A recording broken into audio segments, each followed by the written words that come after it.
Bonjour, aujourd'hui nous allons voir comment utiliser une feuille de calcul.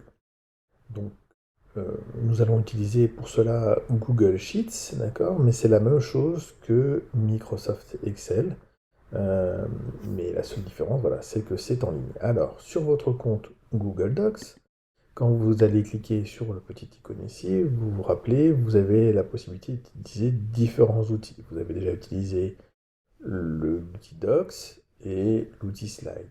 Et aujourd'hui, nous allons voir comment utiliser une feuille de calcul, donc qui s'appelle Sheets en anglais. D'accord? Une fois que vous avez sélectionné Sheets, vous allez créer une nouvelle feuille avec le petit bouton plus en bas à droite de l'écran.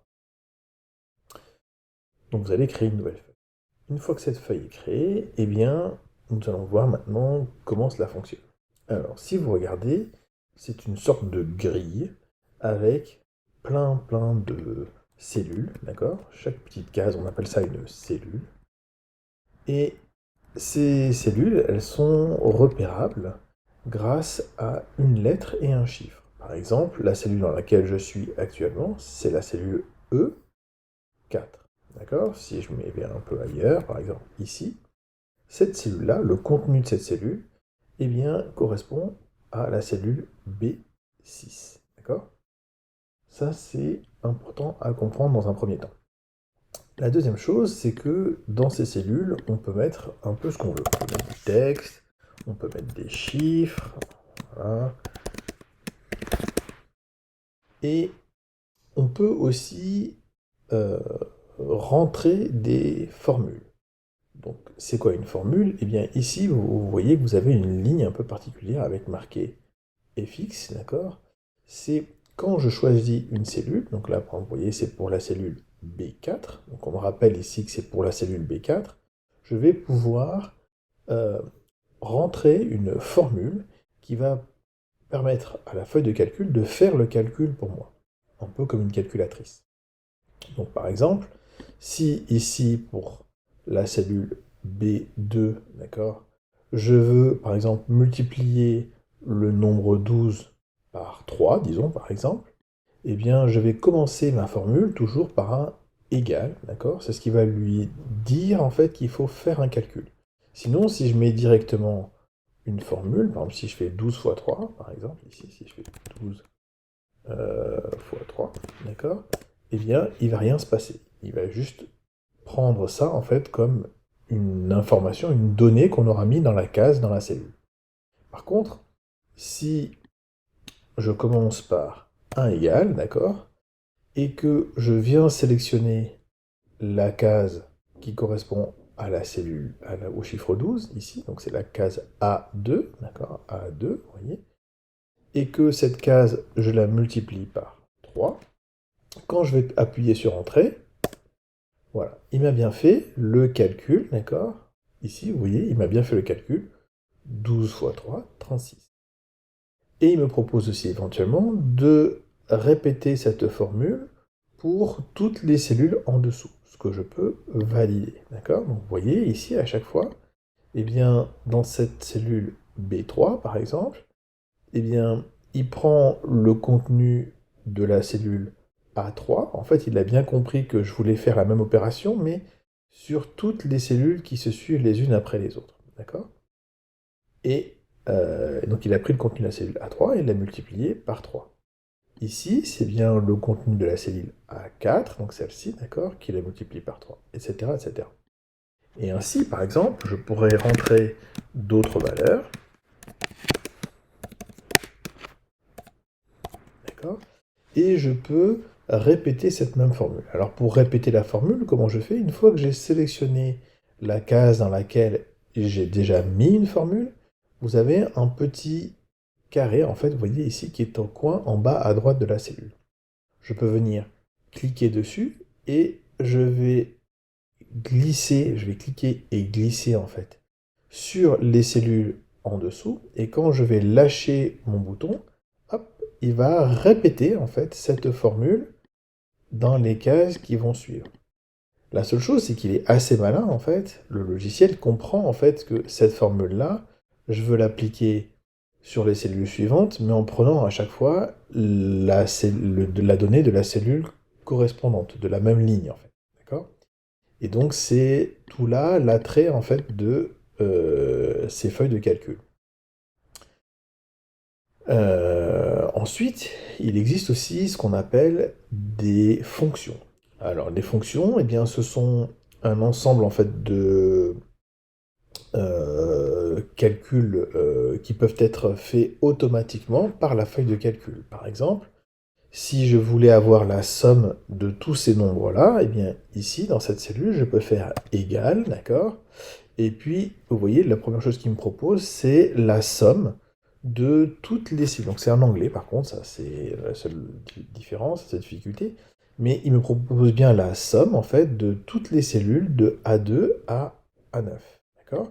Et si j'appuie, je sélectionne cette formule et que j'appuie sur Entrée, eh bien, vous voyez, en fait, le montant, c'est 289. Et si je change une valeur ici, eh bien, l'intérêt, vous voyez, c'est que toutes les cellules qui utilisent le contenu de cette cellule-là pour faire un calcul vont se mettre à jour. Ici, ma somme s'est bien mise à jour, puisqu'elle comprend bien la somme de tous ces chiffres, et le contenu de ma cellule ici à droite s'est aussi mis à jour. Donc si par exemple ici je mets 10, d'accord, eh bien je vais avoir 30 dans la colonne de droite, et je vais augmenter aussi ma somme en bas. Donc si j'appuie sur Entrée, vous voyez, donc il m'a bien mis à jour la cellule de droite, en fait, donc il m'a bien fait 10 fois 3. Et vous voyez, en fait, que le total, ici, a également augmenté. Donc à chaque fois qu'on va avoir des données, un ensemble de données à manipuler, souvent quand on va faire des expériences, par exemple, et que vous allez répéter l'expérience un certain nombre de fois pour récupérer en fait un certain nombre de données, ou que vous voulez étudier quelque chose qui va bouger dans le temps, ou vous donner plusieurs valeurs, comme une fonction, ou des choses comme ça, eh bien, vous allez pouvoir utiliser ces feuilles de calcul pour faire des opérations simples, mais vous pouvez aussi faire des opérations complexes. Alors évidemment, je peux aussi dire par exemple que, eh bien, par exemple, cette cellule, je peux lui attribuer par exemple le contenu de cette cellule-là, auquel je vais additionner le contenu de cette cellule-là, et auquel je vais additionner, par exemple, le contenu de cette cellule-là. Vous voyez, j'ai bien la référence de chacune des cellules dont je veux faire la somme ici. D'accord? Et donc on peut faire des choses aussi spécifiques comme ça, et non pas des choses forcément automatiques. L'autre intérêt de ces feuilles de calcul, c'est qu'on va pouvoir représenter les données sous forme de graphique. On va prendre par exemple, on va imaginer qu'on fait une simulation du test du Covid, on étudie l'évolution de la maladie. Alors, et prenons cette première colonne et on va dire que c'est le numéro du jour en fait depuis la première contamination, donc par exemple 256 jours après la première contamination. Et ici en face, on va mettre par exemple le nombre de contaminés. D'accord? Et ici, donc admettons qu'on va mettre le jour 10, ensuite on va prendre le jour 20, le jour 30, le jour 40, le jour... On va aller de 10 en 10 par exemple, d'accord? On va essayer de voir l'évolution de la maladie tous les 10 jours par exemple, d'accord? Et admettons que, par exemple, voilà, au bout de 10 jours, on n'a que 3 contaminés, puis au bout de 20 jours, on en a 7, puis on va prendre des chiffres totalement au hasard, ça n'a aucune importance. Admettons qu'on en a 15, ici on va mettre 23, après, disons qu'on est à 60, après, admettons qu'on est à 80, 120, et 210. On a fait... Donc ce sont des valeurs qui sont complètement aléatoires, hein, d'accord? C'est juste pour le principe, pour comprendre en fait comment ça fonctionne. Donc ici, je vais changer la mise en page. Ici, je vais centrer toutes mes valeurs pour que ce soit plus facile à lire. On peut aussi agrandir une colonne, par exemple ici, en cliquant et en glissant en fait sur le séparateur entre deux colonnes pour les agrandir. Même chose pour les lignes, d'accord? Je peux aussi par exemple agrandir cette ligne, par exemple, ou la diminuer en cliquant sur le séparateur et en le déplaçant. Donc maintenant, qu'est-ce que je vais faire? Eh bien, je vais sélectionner toutes les valeurs que j'ai mises dans ma feuille de calcul, d'accord? Et je vais créer un graphique. Donc pour ça, je vais aller dans Insertion, d'accord? Et je vais choisir un graphique. Et là, il va me créer automatiquement, par défaut, un graphique basé sur des courbes, d'accord? Donc on voit bien l'évolution du nombre de jours, d'accord? Donc ici, on voit que ce sont les jours qui sont représentés sur l'axe des abscisses. Et sur l'axe des ordonnées, on a le nombre de contaminés qui vont correspondre aux valeurs qu'on a ici. Et donc si je passe par exemple, vous voyez, on voit bien les points, d'accord, qui correspondent à mes valeurs. Donc par exemple, ici au 50e jour, on voit bien qu'on est un petit peu au-dessus de 50, et si on vérifie, voilà, au 50e jour, on était à 60 contaminés. Donc quand on passe voilà, sur la courbe, ça permet éventuellement de visualiser les points. Donc ça, c'est un type de graphique, mais il existe plein de types de graphiques différents en fonction de ce que vous souhaitez représenter. Vous pouvez avoir des courbes ou juste des points. J'aurais pu choisir par exemple juste mes points, d'accord?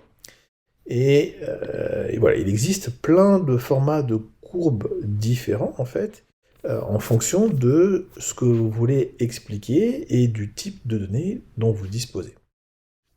Donc nous, dans notre cas, on va juste utiliser cette courbe toute simple, en fait, et qui permet de voir l'évolution de la maladie. Donc maintenant qu'on a compris, en fait, le principe de ce fonctionnement, de la feuille de calcul, eh bien, nous allons faire un petit exercice pour lequel on va essayer de visualiser on va faire une simulation. Donc sur le Covid-19, on va prendre une situation de départ, on va partir d'une population, admettons qu'on ait 500 personnes, d'accord? Et on va euh, faire une simulation sur l'évolution des contaminations, et ensuite on va tracer le graphique correspondant pour voir en fait l'évolution de la maladie dans le temps, et pour essayer de faire des prédictions. Puisque l'intérêt très souvent de la simulation, c'est soit de comprendre un phénomène en le simplifiant, d'accord? Soit de pouvoir faire des projections, c'est-à-dire à partir des données qu'on a, faire entre guillemets une extrapolation, c'est-à-dire on va imaginer, on va regarder avec les formules ce qui se passerait dans un certain cas de figure. Donc pour cela, eh bien, nous allons prendre une feuille de calcul. Alors je vais retourner dans les feuilles de calcul et je vais prendre la simulation que j'ai déjà partagée avec vous en fait et qui est disponible dans le cours sur Google Classroom. Et on va vous allez essayer de construire en fait cette courbe. Alors, euh, comment on va construire cette courbe?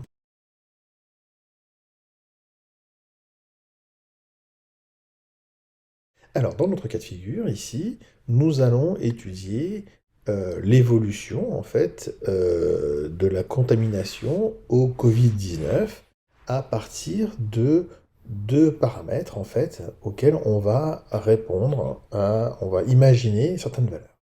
Donc, on va prendre une première question, en fait, qui va être de se dire, ben voilà, combien de personnes voit-on par jour en moyenne? Donc imaginons qu'en moyenne, on rencontre 10 personnes par jour, d'accord? Donc on a mis le chiffre 10 correspondant. Euh, et imaginons maintenant que donc, le risque de transmission en pourcentage est de 2%. C'est-à-dire que à chaque fois qu'une personne rencontre quelqu'un d'autre, d'accord, eh bien, elle a 2 chances sur 100 de lui transmettre la maladie. Donc vous voyez que c'est assez faible, d'accord? Euh, eh bien, on pourra déterminer chaque jour le nombre de personnes infectées, enfin le nombre, pardon.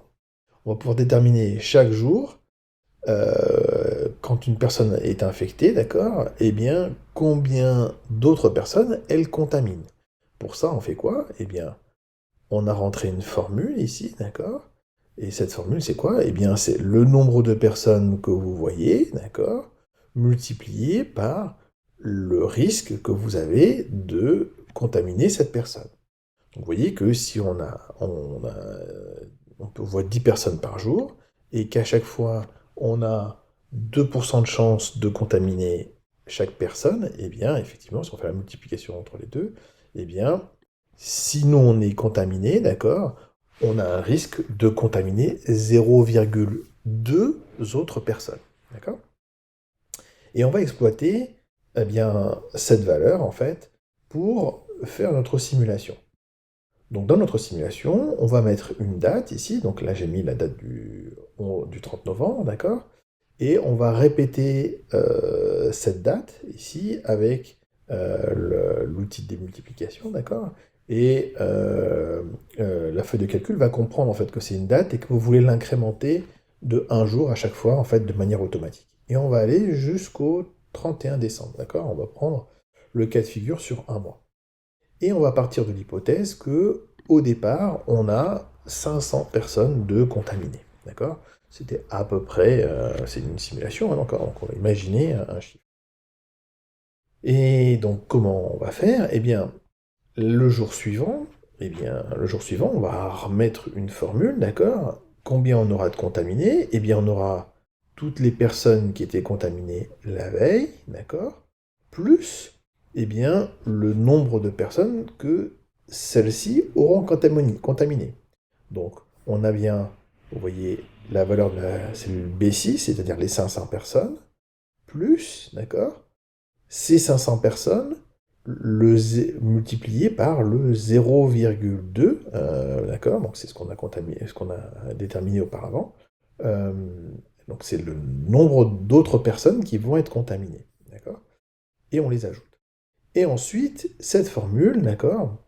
Eh bien, on va la répéter, on va la reproduire en fait sur toutes les cases en fait jusqu'au 31 décembre, d'accord? Et donc ensuite, on va prendre toutes ces valeurs et tracer le graphique qui est ici à côté. Donc on se rend compte que ici, on voit l'évolution en fait de la maladie, d'accord? Et on voit que au bout d'un mois, même si vous voyez le pourcentage de chance en fait de contaminer une autre personne est très faible, eh bien au bout d'un mois, et même si on n'a que 500 personnes de contaminées, eh bien on arrive quasiment à 150 000 personnes de contaminées au bout d'un mois. Donc vous voyez en fait ça va très très vite. Et donc maintenant, on va pouvoir imaginer ou voir l'évolution de la maladie si on joue sur certains paramètres. Si, par exemple, on imagine qu'on a tout d'un coup un virus qui est plus virulent, d'accord, et qui, au lieu de vous donner 2% de chance de contaminer d'autres personnes, eh bien, ça vous donne 5% de chance de contaminer d'autres personnes. Eh bien, on voit en fait ici l'évolution de la maladie, et vous voyez sur un mois, vous voyez que l'exponentielle ici a très très très fortement augmenté, et vous voyez qu'en espace seulement de un mois, on se retrouve avec un très très grand nombre de personnes de contaminées, puisque là c'est 1,5, d'accord, que multiplie 10 puissance 8, donc ça veut dire on prend le 1 et derrière, en fait, il y a 8 chiffres, en fait. D'accord? Donc c'est énorme. Ça fait vraiment un très très grand nombre de personnes. Ça fait plusieurs centaines de millions de personnes de contaminées. Donc vous voyez en fait que ce pourcentage qui a l'air anodin, là, en fait, eh ben, vous voyez, il a un très très fort impact sur l'évolution de la maladie. Donc on va revenir à nos 2%. Et on va se dire, par exemple, eh bien, si on veut voir l'évolution, en fait, par exemple, qu'est-ce qui se passerait si on confinait les gens? Eh bien, donc si on confine les gens, sur quels paramètres on va jouer? Eh ben, on va jouer sur le nombre de personnes qui peuvent être vues par jour. Donc là, on est parti sur l'hypothèse qu'en moyenne, on voyait 10 personnes par jour, d'accord? Et donc, si toute la population est confinée, eh bien, imaginons qu'on ne voit plus que 3 personnes par jour, ce qui diminue beaucoup, en fait, d'accord, le nombre de contacts. Eh bien, on se rend compte que, vous voyez, l'évolution de la maladie est tout d'un coup beaucoup, beaucoup plus lente. Puisque quand on avait 10 personnes avec 2% de chance de transmettre la maladie, eh bien, on obtenait au bout d'un mois presque 150 000 personnes d'atteintes, d'accord? Or là, vous voyez que, avec ces paramètres-là, au bout d'un mois, on n'a plus que 3000 personnes d'atteintes. Et donc, vous voyez qu'on a très sensiblement ralenti la maladie, d'accord? Et donc, cela permet de visualiser l'effet du confinement, par exemple, d'accord? Qu'est-ce que donnerait un confinement sur l'évolution de la maladie? Donc, vous voyez, avec un petit nombre de paramètres, eh bien, sans faire de l'épidémiologie, on peut quand même comprendre des principes assez simples et faire des projections pour voir qu'est-ce qui pourrait se passer en fonction de certains paramètres et donc comment influer sur le cours de cette maladie en influençant sur ces paramètres. Donc ça, c'était l'intérêt d'utiliser une feuille de calcul pour faire, par exemple, une simulation.